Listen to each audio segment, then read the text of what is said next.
నన్ను కామన్గా అడిగే టాప్ 5 క్వశ్చన్స్ గురించి ఈరోజు చెప్పబోతున్నాను. హాయ్, నా పేరు శివకాంత్, నేను builder and developer. First question ఏమడుగుతారంటే ప్రైస్ ఎంత వరకు తగ్గిస్తారు అని. నా ప్రైసింగ్ ఎప్పుడు స్టేజ్ వైజ్ గా ఉంటుంది. ఎర్లీ బుకింగ్ కి బెటర్ ప్రైస్ ఇస్తాను. బిల్డింగ్ కన్స్ట్రక్షన్ అవుతున్న టైంలో కొంచెం ప్రైస్ అయితే ఇంక్రీజ్ చేస్తాను. బిల్డింగ్ రెడీ అయిన తర్వాత ఫైనల్ ప్రైస్ మాత్రం నామినల్ నెగోషియేషన్ ఉంటుంది. సెకండ్ది మెయింటెనెన్స్ ఎంత ఉంటుందని అడుగుతారు. హైరైజ్ అపార్ట్మెంట్ లో స్క్వేర్ ఫీట్ ప్రకారం ఛార్జ్ చేస్తారు. మనం స్టాండ్ లోన్ అపార్ట్మెంట్ కడుతున్నాం కాబట్టి పర్ ఫ్లాట్ 1000 to 1500 రూపీస్ అయితే ఉంటుందని చెప్తాను.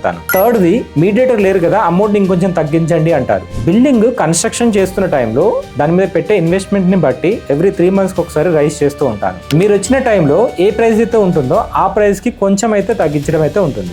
ఇంకా మీరు డైరెక్ట్ గా కమ్యూనికేషన్ ఉండడం వల్ల క్లారిటీ అయితే ఉంటుంది. నెక్స్ట్ పొజిషన్ ఎప్పుడు ఇస్తారో అంటారు. నేను కన్స్ట్రక్షన్ చేస్తున్న ఏ అపార్ట్మెంట్ అయినా 15 to 18 months లో అయితే పొజిషన్ ఇచ్చేస్తాను.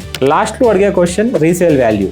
రీసేల్ వాల్యూ ఎప్పుడూ మీకు పెరుగుతూ ఉంటుంది. ఎందుకంటే మనం ఎమర్జింగ్ మార్కెట్ లో కన్స్ట్రక్షన్ చేస్తున్నాం కాబట్టి ఈ ఏరియా డెవలప్ అవుతున్న కొద్దీ, కొత్త వాళ్ళు ఏరియాకి వచ్చిన కొద్దీ మీకు ప్రైస్ అయితే అప్రిషియేట్ అవుతుంది. ఇంకా క్వశ్చన్స్ ఉంటే కామెంట్ లో చెప్పండి, నెక్స్ట్ ఎపిసోడ్ లో కవర్ చేస్తాను.